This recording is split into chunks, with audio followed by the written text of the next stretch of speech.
Hello, you're listening to Me and Paranormal You with your host, Ryan Singer. Because it's more fun to believe. Hey, everybody. Thanks for listening to another experience of Me and Paranormal You with Ryan Singer. This is Ryan Singer. I'm excited today because we're going to have a conversation that is, I don't know if it's definitely not outside the bounds of what we discuss on the show because we talk about all kinds of interesting, wild, crazy, esoteric, paranormal, mystical, supernatural stuff. But this is something that is so fascinating to me, and I think we're gonna have a great chat. We've got Craig from Haunted Honey from the Bee Guyz here with us. Craig, thanks for joining me today. Thank you very much for having me. Yeah. So basically, I'm just gonna try to lay it out, and you can pick me up where I'm maybe missing something. But what we got here, we got Haunted Honey, and this is honey that comes from the crypts or mausoleums where bees have decided to kind of set up residency, right? And Yes. so, which I had never known was a thing that happened, but I guess bees will go anywhere where they can find a place. And specifically down, you're in the South, you're in Louisiana. Yeah. Right around New Orleans. So bees can't go underground really there, or so I guess it makes sense that they're finding these other places, right? And where they're setting up shop. Yeah. Well, down here, first off, a honeybee is looking for a small hole that leads to a big cabin, just like the house that me and you were living in. You walk through a door just enough for you to fit your shoulders through, and then you see your sofa, refrigerator, everything like that. So that's what they're looking for to live in. Small hole leads into a big cavity. Now, down the one thing about honeybees is nobody told them that they can't do something. They don't have politicians with laws. So if they come across a tomb that's open a little bit, they don't have any remorse for that. They don't plan on that. So if it's your house, if it's a hole in an oak tree, they don't care. So yeah, over time, the old way of when they bury people, especially down here, is going to be bricking it up. They normally brick and mortar or some type of stone like that. And that's the old way when they put a casket in. The newer way is where they put plastic behind the casket door, most of it, and that's what they silicone it with a very good adhesive. Sometimes it's not a very good job, or other times it gets very hot down here, and that silicone will drip over time, and it'll create little holes.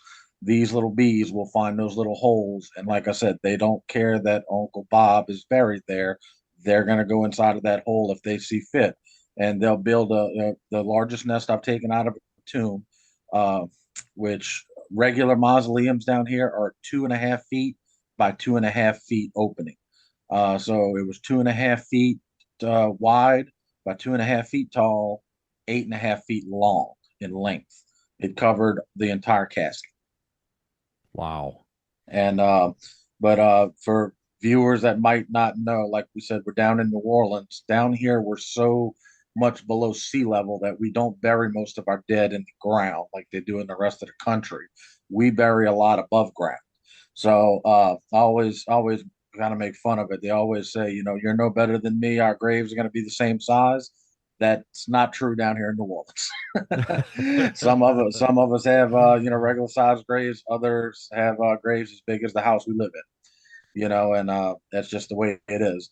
But like I said, bees don't care, and they will go into these graves just like it would be their own home, and they're nice and comfy inside of there. That's really amazing. Bees are the true libertarians. Yes, there are zero Yeah, laws. there are You zero know, laws. It's really fascinating that, I mean, I'm trying to imagine, the first person who goes into a mausoleum and sees a casket covered in a honeybee hive. I mean, that's a visual image straight from a horror film. If you don't know that that's something that can happen, yeah. that has to be like, well, how long have you guys been doing it? Well, I've been doing honeybees and honeybee removal for around 20 years now. We've been doing grave removals for probably about 15 of those years or so, give or take. But it's just like any other, customer or job that we do with the removal. Uh, we don't, a misconception that we get a lot of times is we get a lot of naysayers that find out about this and say, oh, well, you're just a grave robber. No, that's not what we're doing, but different people have different perspectives. But no, we don't go in there to take anything on purpose or misarrange anything. And we get called out by the cemeteries for them to go out there and take care of these bees. We just don't go, hey, I see a beehive. I'm going to go open up that tomb and we're going to go get it. That's not what we do. The just like I alluded to before, 8.5 feet long, the largest one that I've did, that doesn't get built over the weekend. That's there for years. So if they're good left alone, a lot of times these cemeteries will leave them there. But with graves being in close proximity to each other, if they start causing a problem with the maintenance crew, if they start causing a problem for visitors, and everybody's people getting stung, or a procession has to be had next to a grave that has bees in it, and they can't have a funeral without the bees being gone. That's instances where we take them out. So it's selective. It's not just, hey, that we see a bee and we're going to go grab it from that tomb, and it's always done with the utmost respect and dignity. We only take the bees out, and we're there to do a job, and that's it. We try and leave it better than what we found it, just with less honey. Yeah, wow. I mean, it's so wild. I mean, I'm guessing it's kind of like a bee relocation program when you have Yes, like it such a is. big thing. And the because I mean, at the end of the day, too, I mean, who doesn't love honey? And specifically local honey has so many health benefits for people who suffer from allergies and all kinds of stuff. I mean, it's you know, everybody I think is for the most part pretty aware of like the benefits of honey and how great Mm, it is. And the bees are like the canary in the coal mine. Everybody's talking, like we really got to, you got to save the bees, because the bees, like if the bees are all gone, and that's just the beginning of the end of everything. And so there is like there's a lot loaded into bees, right? yes, Especially in modern days, like what people think and our opinions of them and how they should be handled, et cetera, et cetera. It's not like you're just going there with like, extermination spray and just like covering a casket with a bunch of poison and killing yes, off bees, right? yes. We always say this: we're beekeepers, we're not exterminators. And a lot of times exterminators don't take these jobs because we need our bees. They're not equipped to handle it, and they're not, a lot of them aren't knowledgeable enough to handle it in the first place. It's a specialty. We deal with bees, wasps, things like that. Now, when it comes to roaches, ants, termites, I'm not the guy to talk to. That's somebody else's specialty. So it really is a niche in itself, as to you have to be trained, have the equipment to do it correctly, and everything else. Because you got to remember, when you're going into a beehive, whether it's in somebody's house or a tomb or so, things can go wrong. This isn't the NFL where you can call timeout and say, you know what, hold on, let me think about what has to be done. Those bees, you're going to interrupt sometimes 30 to 60,000 bees in a Holy hive. shit. You're interrupting their home, Yeah. and they're going to start protecting their home. So think of it as like a home invasion for the most part. If somebody comes into your house, you're not asking questions. You're going to be on high alert and wanting to protect what's yours, because they're not supposed to be there. That's exactly what happens. Except for it's not just one person. You got numerous bees doing that. So, like I said, in the springtime, a queen can lay up to 2,000 eggs a day, 1,500 to 2,000 eggs a day. In 21 days, those babies start hatching. So if she laid 2,000 on Monday, well, guess what? Next Tuesday, those bees are hatching again. Every day, you're having uh, that motor generate, that motor run, and Wow. that's a lot. That's a lot of bees. It's a lot of insects. That's wanting to come and hurt you. Yeah, that sounds like a nightmare. When you go into a situation like that, ill-equipped or not knowing what you're doing, I mean, that's definitely not something that anyone should be doing. You've been doing 15 years about when you did your first gravesite, if I remember correctly. And Yes. How long has Haunted Honey been a thing? It's only been we marketed it 2 years ago, uh, 2.5 years ago. I did it on it wasn't meant to get. I don't want to say it wasn't meant to get, but it was never thought of as being as big as what it is. This was something that's actually a product of coronavirus, and if you look at our label, it's not so subtle, but the skull has a mask on it. So as redundant as that would be to have a skull on something that's dead, I mean a mask on something that's dead, but it that's a product of the times of when it was born.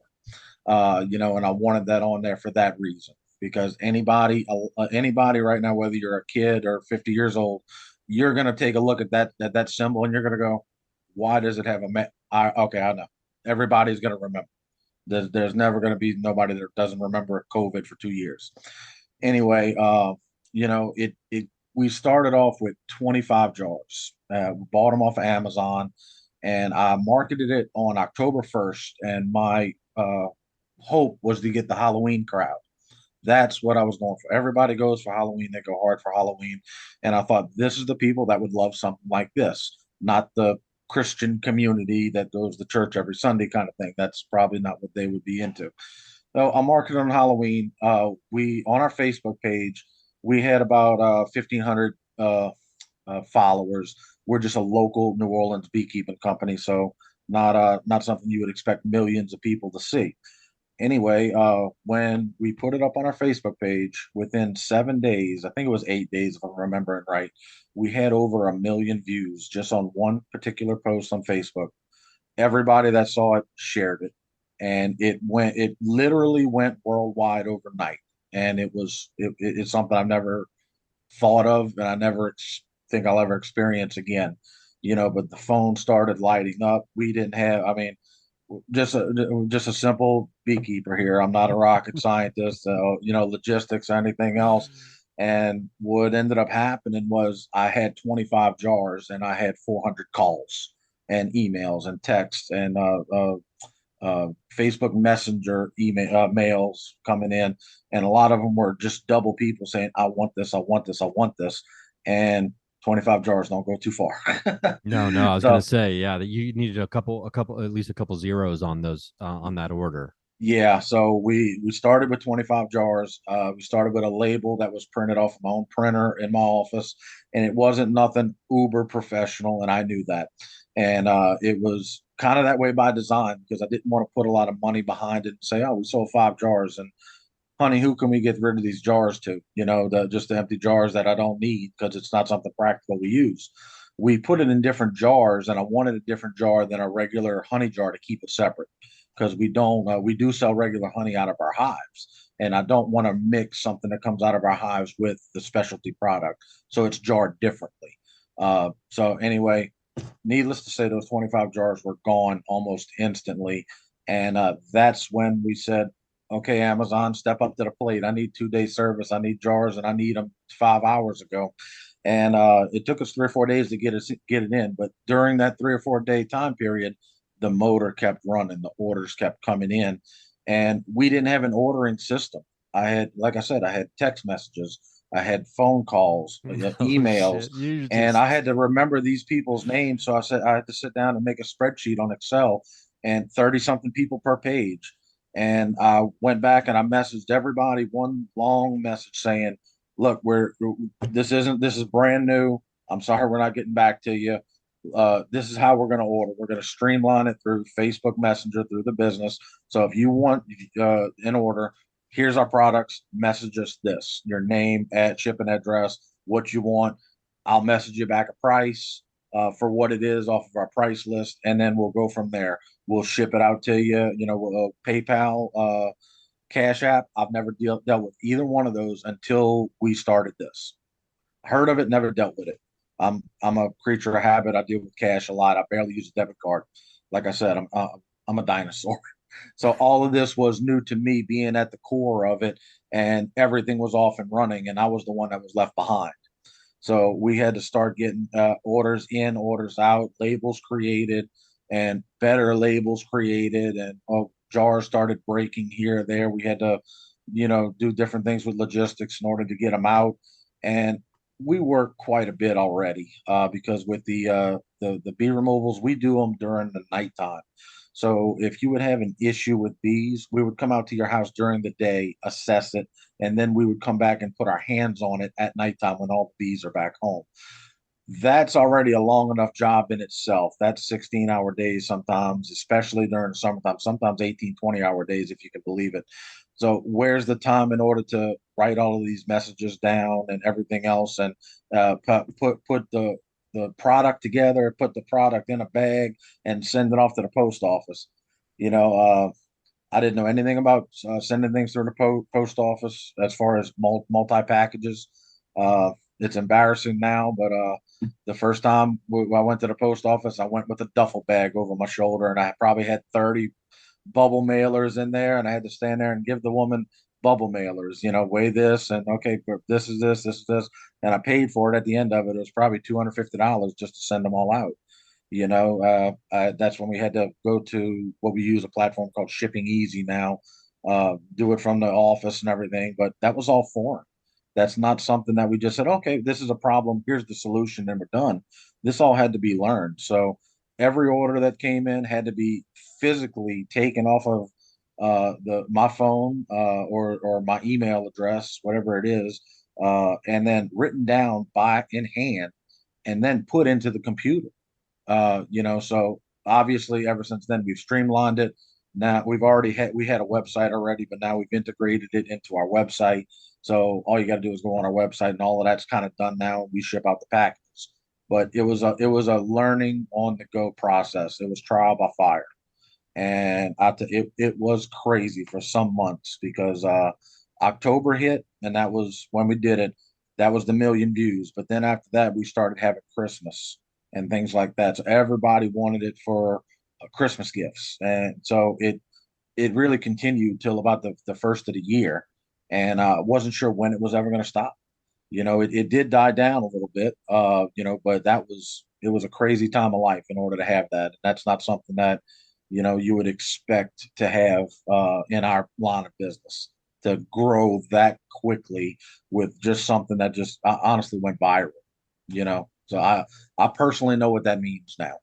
As Yeah. far as having to live it, somebody wanting something from you that you just can't provide on the spot just because everything hit you literally overnight. Never thought it was going to be that way, but it is.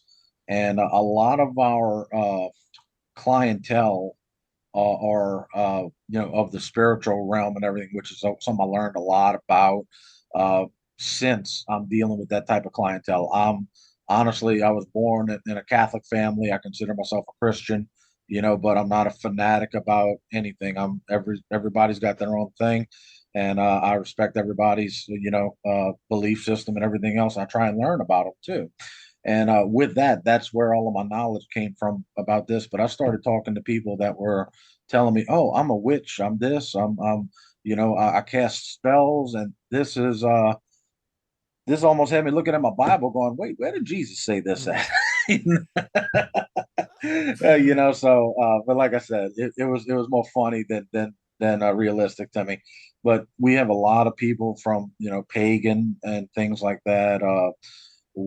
Witches. They do all kind of things with it. We sell down here in New Orleans to a shop called Hex and Omen. It's run by Christian Day and Brian Kane. They are very big into the spiritual world and all the history, the spiritual history that we have down here in New Orleans. It really fits right in. But our phone would not stop ringing. It was ridiculous. The once you get off one call, the phone was already ringing two other times, and you had to call all of these people back. Some of them didn't leave messages, and everybody was calling about haunted honey. It was rare in comparison as to somebody saying, "Hey, I've got bees coming into my living room. Can you come help?" Because that happens a lot, but not in October. But everything was nothing but haunted honey. It was haunted honey world. I was just living in it. Wow. That's it. It was literally catching fire. But And I was actually talking with my father one day. We were working on a job. He puts up fences, and that's what I was born into. Instead of beekeeping, we put up fences. And I was working with him on a job, helping out. And he said, "Man, is your phone ever going to stop ringing?" And this is only probably about 2 to 3 weeks into it. And I caught myself after I said it. I said, I'm not sure, because you know what? You can't get this anywhere else in the world. I'm the only person that has it. And I thought about that after it left my mouth, and I said, you know what? I'm right. There is no, I don't care where else you go. If you go North Louisiana or Texas, if they have mausoleums, above ground tombs, it doesn't come from the haunted cemeteries of New Orleans. That's the flair of it. That's the location logistics of it, of where it comes from. And through talking through a lot of different people, you know, I'm sure I'll be criticized on what I'm saying here because it might not be correct, I guess, but from other people's mouths of the spiritual realm, they say, well, it's naturally given, it's freely given, it's between life and death, so it's got so many things like magical powers working for it. And, I've had voodoo priests. One in particular, I'm not going to mention his name, I don't remember his name, but he told me, he said, I'm a commissioned voodoo practitioner. My son's commissioned and all that. We do a lot of root work and things like that. And he said, I want it because I want to feed my dead. And that's when I had to stop and say, did I hear you right? Feed your dead. He said, yes. I'm going to put this on the altar for something. And that's where you feed the ancestors in the afterlife or something along those lines. And again, I'm sorry if I'm getting it a little bit mixed up, but I'm pretty sure I've got it about right. But that's what his particular take on it was. So a lot of things, since I'm not me personally, haven't been into this practice, religious practice, and everything else, spiritual practice for all of my life, and I don't know the ins and outs of it. I like to try and take a little bit from here and there from what people say and try and integrate it and kind of put together the picture of what I believe everything is.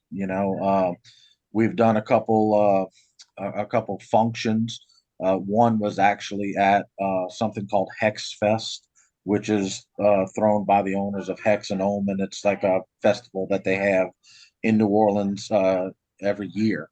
And I met one of the presenters there, and he was telling me some fascinating things about he's a follower of Hermes. And I can't remember his name right now. I got it written down. But anyway, he was telling me fascinating things about bee maidens. And he went on for 30, 45 minutes just talking to me as a vendor, about this belief and how bees and everything else affects everything from Zeus to the afterlife and all things of that realm. So it's always a learning experience as far as I'm concerned with it, and Yeah, for sure. I mean, always it's finding out something. yeah, and what's really fascinating too is bees. I mean, there's a lot of mythology around bees too, and like Yes. you're touching on it, and like you said, I think you're 100% accurate. New Orleans has something, and anybody in the paranormal world, and a lot of people listen to this show are interested in ghosts, aliens, esoteric, Freemasonry, all kinds of stuff, right? And there's something there's something about New Orleans that everybody understands is there's real magic down in that town. And that city is known as, if not the most haunted city in the country, one of the most haunted, mystical paranormal cities in the world.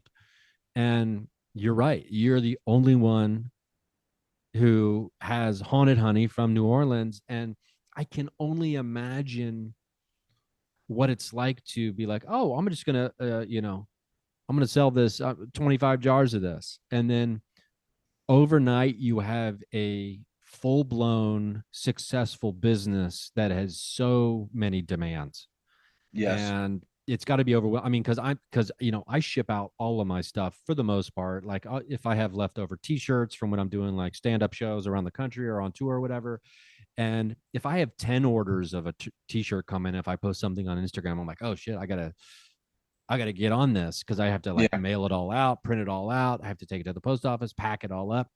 And then I couldn't imagine immediately having to integrate that into like, okay, this is a full blown business that sustains itself now, like even more so than as a separate, completely separate entity than what I do.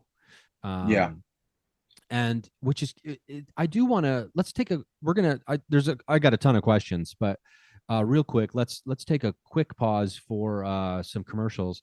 And just as a reminder to the listeners, you can go to patreon.com/Ryan Singer. You can get all these interviews without and all these episodes without commercials for $3 a month. That's it, less than a Starbucks iced coffee.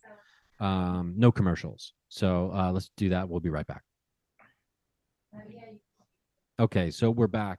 I'm chatting here with Craig from Haunted Honey and Bee Guyz, and we're talking about having the only product in the world that's very specific.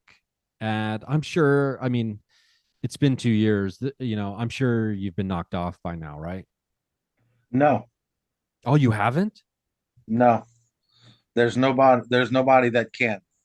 Legitimately, there's nobody that can. It's I mean, there's not we people even trying to like position themselves as selling haunted honey, in a way that no, kind of like edges in on you. no, not at all. Because That's awesome. it's too well. I don't want to say it. I can't call myself a mastermind for it or anything else. It's not me. It's the product. It sells itself because of the amount of uniqueness that it brings. There is nothing else like it. You know, if you the way I like to tell it to people is if you walk into a magic store or something, you're going to find crystals, you're going to find little cards, you're going to find things that are unique. You might find little geode crystals, or for the most part you can find those at other places. I'll see that in another store that I walk in, whether it's made by nature or not. Now where it comes from, I'm not sure. There's nobody that can have exactly what we have down here from New Orleans. I'll go get honey out of my hives. That's not haunted honey. That doesn't have that flair. Anybody that gets it from Texas or so, where I've heard they got some above ground tombs over there. That is not, from New Orleans. That is not from the cities of the dead. That we have haunted tours, cemetery tours that go down here daily. So it's a big business. It's a well-known thing that it's not just saying, oh, well, it's haunted.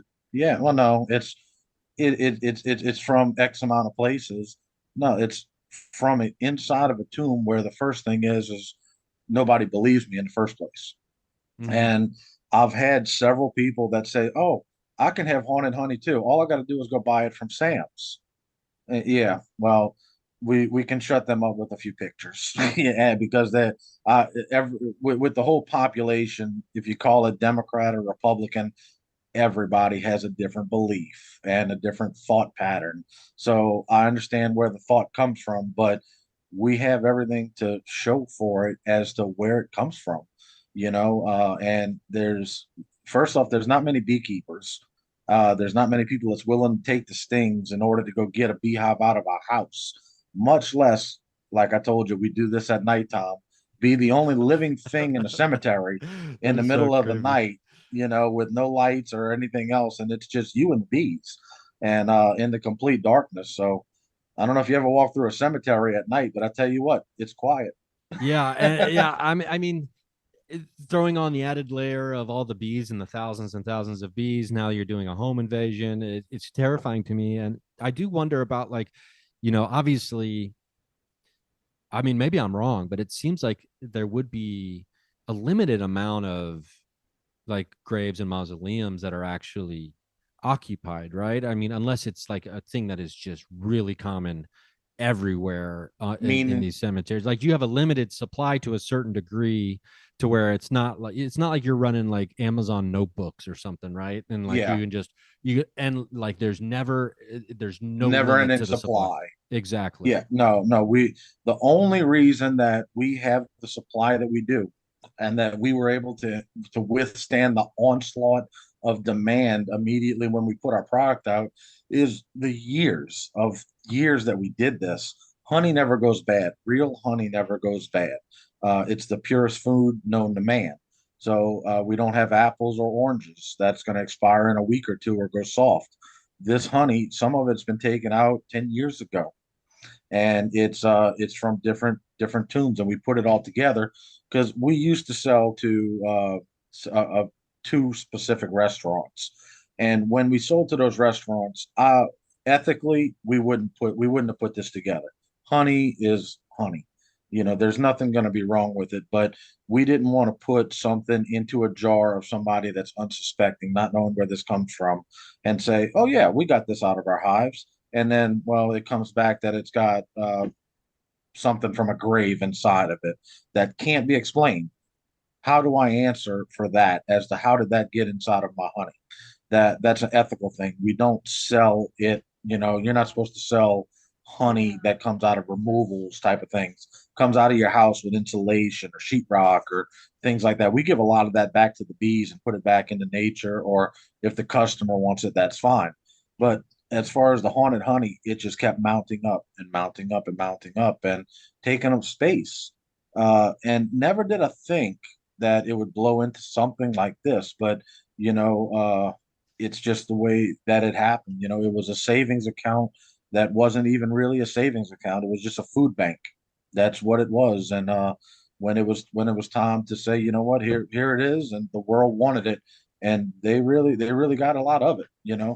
But Yeah. yes, we are on a pitch count, if you will, because we don't do 500 a year or anything else like that. Where so the honey that we get out now is precious, and it goes into our, I guess you say, bank account of honey, of haunted honey.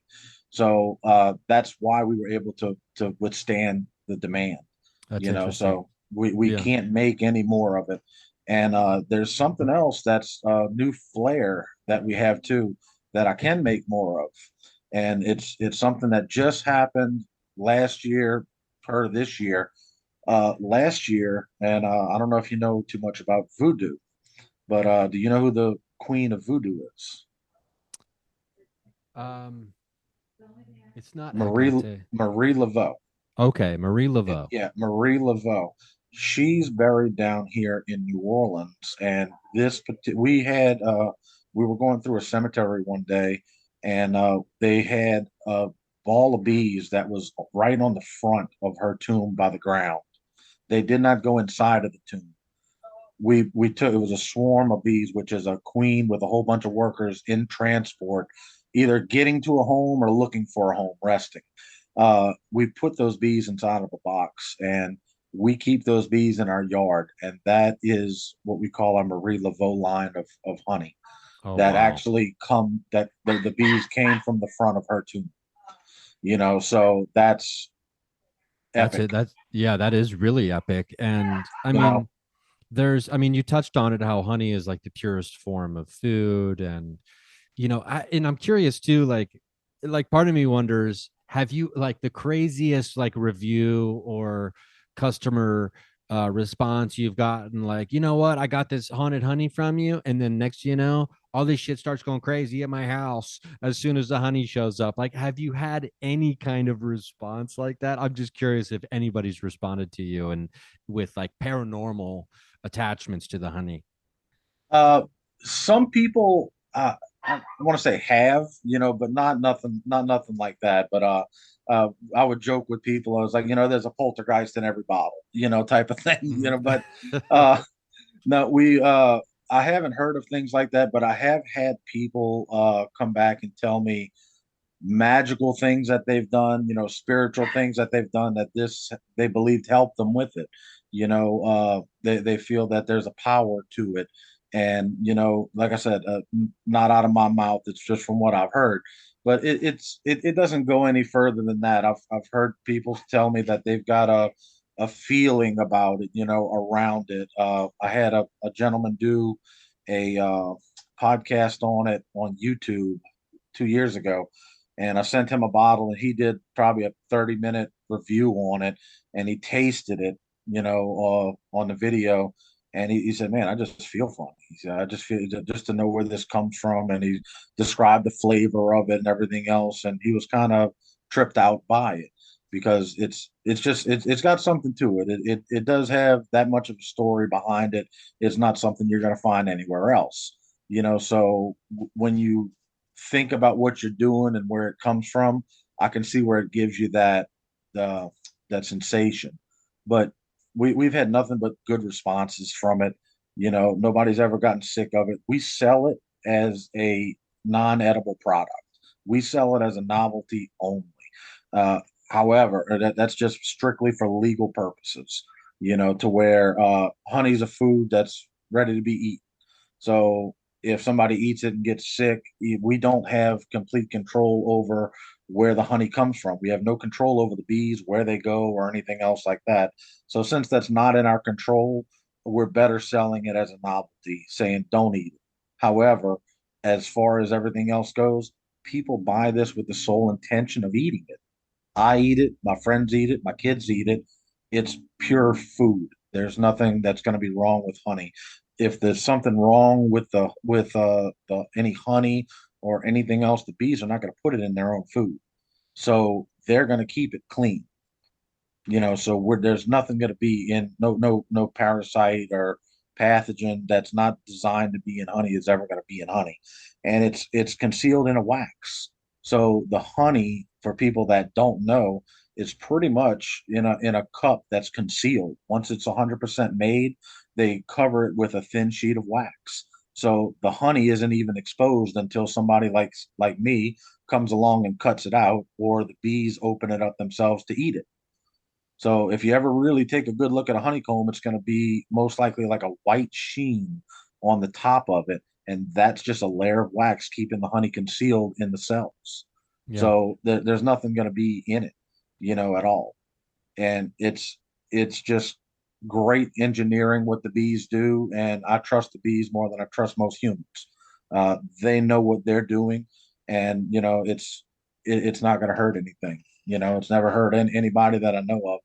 But as far as eating it or so, we sell that as a novelty only. But the Marie Laveau line, we do have control over that hive. That is, like I said, that's something that we put in a beehive ourselves, and we're taking care of it. So we know Yeah. what's coming and going from there. But that's the bees that came from her grave, That's and awesome. that's so. Yeah, and I want to touch a little bit on, we're talking about the meaning too. And the intent or the story that goes behind something. And I don't think we can dismiss the power of such things because, I mean, even if you're watching, and you said pitch count earlier, which I really appreciate because it's the winter meetings in baseball right now for any of my baseball nerds out there. And it's been bonkers the last few days with some of these contracts that are being handed out. But that's neither here nor there. But when you're watching a sporting event, oftentimes what makes the sporting event so much more enjoyable and meaningful to the viewer is when they'll do a piece or a side story on one of the players and what the player has overcome in their own personal life, whether it's a tragedy or circumstances that they triumphed over to be where they are today, performing at a high level. And these stories make watching the game that they are participating in just more rich, right? Yeah, And more agreed. meaningful. And I think that's with anything. Like if I'm listening to an album, like there's a Mars Volta album that was recorded in a haunted recording studio, and then the recording disappeared, and then they had to re-record it. Like that album has extra meaning because of the story behind it.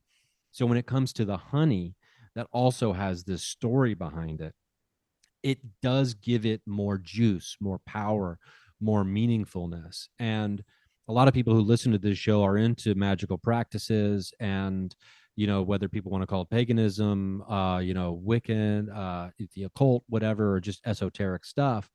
And this sounds like a great thing because it's all about intent and it's all about, feelings and the energy. And like that, you said, that guy, when he was making the video, he's like, oh, I just feel weird.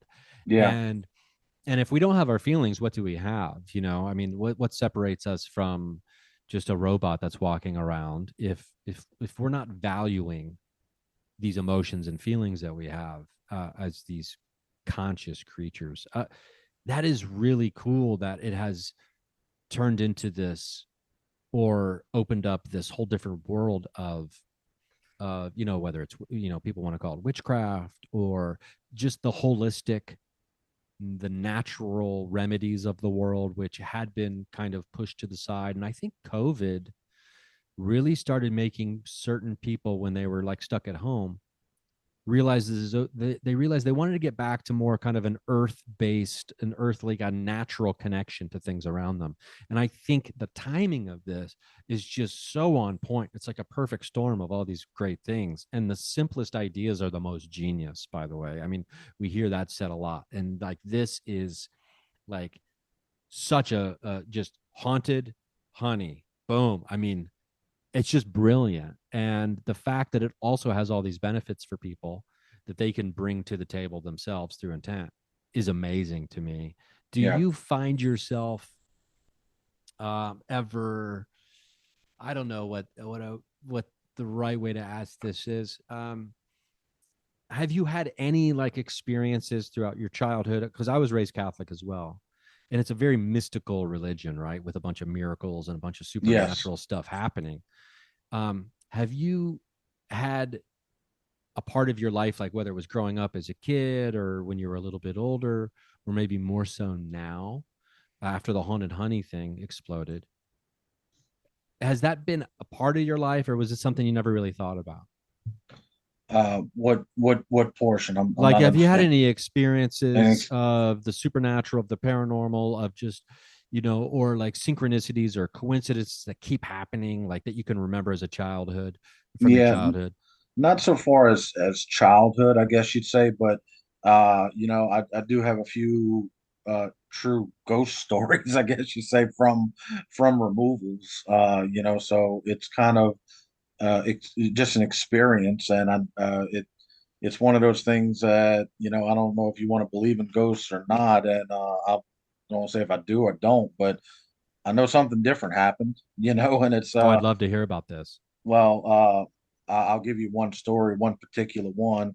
Um, like I said, we do the removals at nighttime, and there's no electricity. You can't just plug into Aunt Mary's grave, and get some electricity in a graveyard. It's just strictly above ground tombs. And down here in New Orleans, like everything's above ground. You have very, very little of them are in ground. So they call it the cities of the dead. So when you're in a graveyard around here, there's rows of buildings, just rows of mausoleums and standalone tombs. So uh, it's like a city. You're in your own little city of graves. And anyway, I had this one removal that we had to do. I was by myself for it, and I tried to get to it a little early because I couldn't remember what street it was on. We have street names in our cemeteries. They're huge. So I couldn't remember what street it was on, but I knew it by the look and I knew the name of it. So I got there a little early, went to go look, and I found it a little late. Found it right after dark. So I had to fire up the generator in the back of the truck in order to get the electricity from my light, my vacuum, and different things like that. I was probably there for 3 hours, I guess you say. But I went to the grave, I put everything in front of it, and you got to remember everything's pitch black around you, and I have one light that I'm dealing with. It's a 100-watt light bulb and a treble light, like a mechanic's light. That's shining on me to where I can manipulate where the bees go and what they're doing, because bees are manipulated by light. So you don't want a whole bunch of daylight around you or a lot of lights, because they'll go to those lights and it'll make it harder. Anyway, I opened up the tomb and found right where the bees were, started my work with my vacuum and everything, and started getting all the bees off. Probably about 45 minutes in, I said, I need another tool. This particular nest went back about 6 feet deep, and it was probably about 2.5 feet wide, inside of a standalone tomb. And I went back to my truck that was parked strategically, probably about 50, 60 feet away from me, to try and keep the generator out of my ears because it's just, very loud. And walking back to the truck, it was a very calm night. There was no wind. It was 70 degrees, something like that. And it was very, very calm, very still. And it was just me in the graveyard. And I went back to my truck, and I passed in front of just one particular grave, and I didn't notice it at that point, but I felt a breeze come across the back right hand side of my neck. And matter of fact, it's making my hair stand up right now in the back of my neck because I can remember it like it was yesterday. And it was just a light little breeze that swirled around the back right side of my neck. And I had that feeling of if you've ever really truly had that feeling of look behind you, somebody's behind you. That's kind of what it was, and it made me look. And even though I'm a sane person and looking behind myself, and I know I'm the only thing that's there, there if somebody's walking up on me, that's a problem, But uh, anyway, obviously there was nobody there. There was nothing there. But that little gust of wind really kind of got to me. Anyway, I shook it off. I said, my head's playing tricks on me. So I went to go get my tool, went back, and about another 10 minutes in, I needed something else. I walked back to my truck, and that same little gust of wind hit the back right hand side of my neck again. It was like a breath. It was very, very light. And I don't know how to explain it. I looked at the little trees and they were still. There's nothing, there's nothing I could attribute it to. And I had that feeling again of look behind you, and nothing was there. But uh, those two particular times right there, I ended up having to go back and finish the job, and it was just kind of an experience because I've never had that before. You might if you do have some type of paranoia or something like that, I can understand how you might have a feeling or something, but I don't have anything, that would make me have that feeling. And it was in front of this one particular grave um, that was two down from where I was working at on my walk to my truck. And I only noticed it after I was finished, and it was the second time. Uh, you know, so that's one of them. And another quick one was we have a lot of bayous down here in and around South Louisiana. We're nothing but water. So anyway, I was doing a removal at another cemetery, smaller cemetery, but it was at the end of a road. It's like the end of the earth. Like you don't go down here unless you belong. You can't get lost and find this place. You have to have a reason to go down this road because just a few people live down it, and it happened to be where a cemetery's at. There's not too many cars going and coming from a cemetery at 10, 11 o'clock at night. Uh, I was doing a removal with my light and everything. My generator, I'm sorry, my generator wasn't running for this. I had a light pole I could plug into, and I had two of them that I had to do. One was ended up being 8.5 feet long, and the other one was 8 feet long. They were probably five mausoleum tombs away from each other.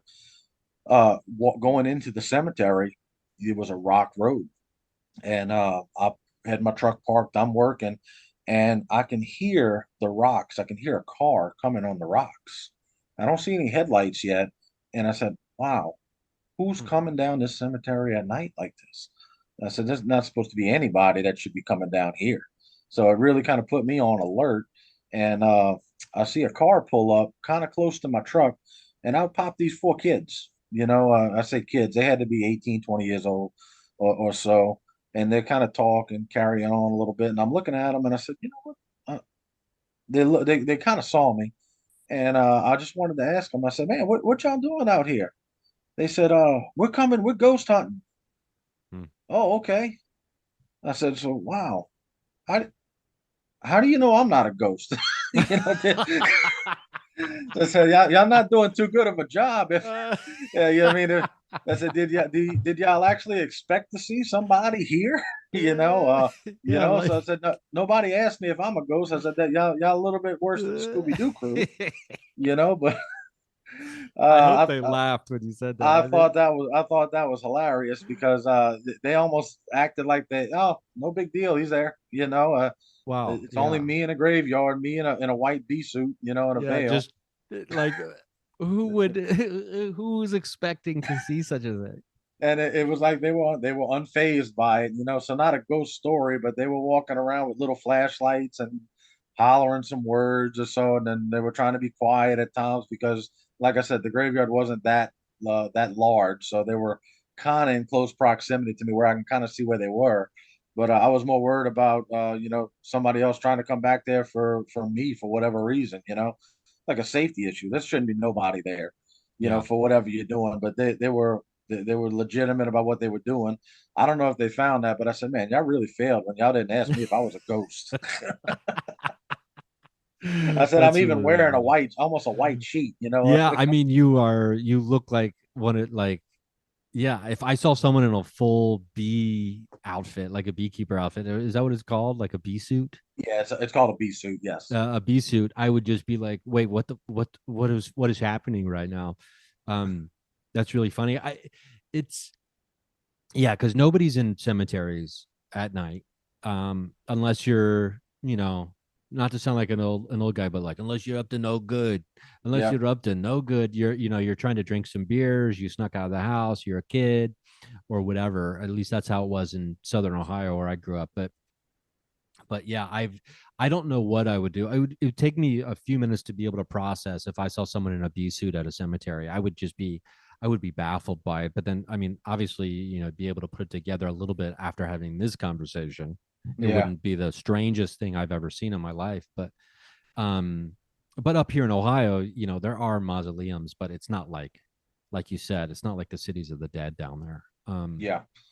It's countless. And when you're driving along I-10, we've got a lot of cemeteries along right by the Superdome for the most part. When as you get into the heart of New Orleans, and as you look out, it's like we live around it. So to me, it's not that awe-inspiring, I guess you say, because I've been born and raised down here, so it's everyday living.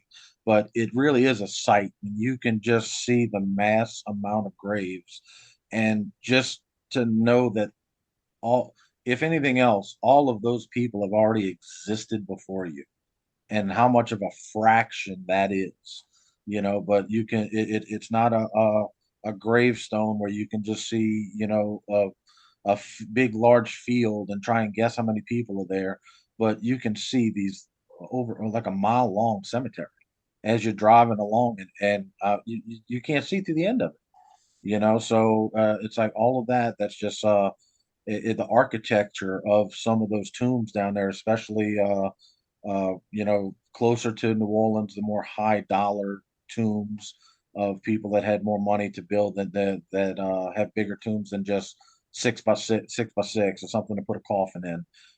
We've got some down here that are probably 30 feet tall or so, big mounds of dirt. They got elks and deer on top of it. We've got a very large one that you see at the foot of Canal Street. It's got I believe it's a firefighter in like a house on the top of it. I mean, they are huge. They're not. It's not something that people see every day that you don't see around here. yeah, Like to me, I guess the equivalent for me would be seeing a mountain. Everybody's gonna go, oh yeah, a mountain. What's so good about that? Well, the largest mountain I've seen, is probably 20 feet tall. That's about it. That's a mountain to me, and that's nothing. That's a hill, if that. yeah, So that's a slight slope. yeah, I've never seen a mountain range. So that would be fascinating to me to see because I'm not well traveled. I've never been up north to ever any mountain ranges. So down here, like I said, it's normal life, and Bourbon Street living where we have down here. The craziness that goes on down there, that's also normal life to us too. So I saw somebody walking down Bourbon Street years ago. It was a guy, and he wasn't the smallest guy in the world. He was dressed like Catwoman and tail and everything. And you know what? That's just something us New Orleanians just look at and go, It's Tuesday. 2 o'clock on a Tuesday. It's Tuesday. That's funny, But and I wonder what I'm starting to think that the correlation here, if any, and I could be creating this, but because most places where you go, I mean, and just as a culture, we hide our dead, right? We don't want to talk about death. We don't want to confront it, yeah, especially our own mortality. But in a city like New Orleans, due to the geography, you can't hide. We cannot hide our dead down no, there, and it's part of our everyday life. And death is a very real thing that has a physical representation all around us in a very big way, as opposed to, like you said, just like little tombstones where you kind of got to guess. yeah, And and I wonder if having that is just such an accepted part of life, being death, that it also leads to like living life a little bit higher volume, you know what I mean? And yeah, like because we're aware in a situation where we're, we see the representations of death everywhere we go, that like, oh, we need to make the most of this life. And some Yeah. people choose to do it through tiny cat suits on a Tuesday. Oh no, we've got some characters down here in New Orleans, but it's a melting pot of people down here. You know, everybody that comes down here generally they love it because everything it's family for the most part. Everybody down here is it's the Southern hospitality, you know. So I've been around here enough to know that's normal life to us. But it's to tourists when you talk to them, they can't stop talking about the things that they've seen that uh, it's just something that you're not used to. Something to me, a dry county. I've heard of a lot of those. You know what? When somebody told me it's a dry county, I said, "Well, y'all don't get too much rain." Yeah, You know right. what do you mean by that? And I said, "Oh no, you can't buy alcohol after 8 o'clock or on a week, whatever it is." And I said, I'll go to a gas station at 2 a.m. in the morning and I'll get plastered if I want to at a gas station while I'm filling up my truck.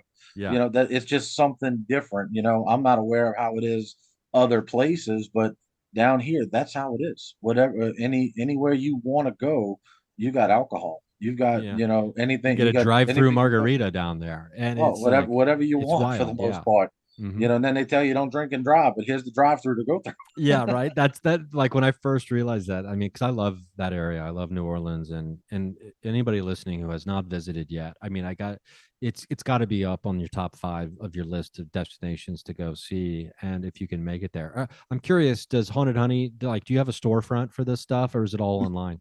No, everything's online. Like I said, we're not a huge corporation or anything else like that. We work out of our homes, our just an office type of thing. You know, we don't have storefront brick and mortar stores. We do get asked that a lot. We do everything by shipping. You know, if somebody's local, we can try and meet up with you or so because like I said, this isn't the Haunted Honey, even though it is very successful, that's not what our business was built around.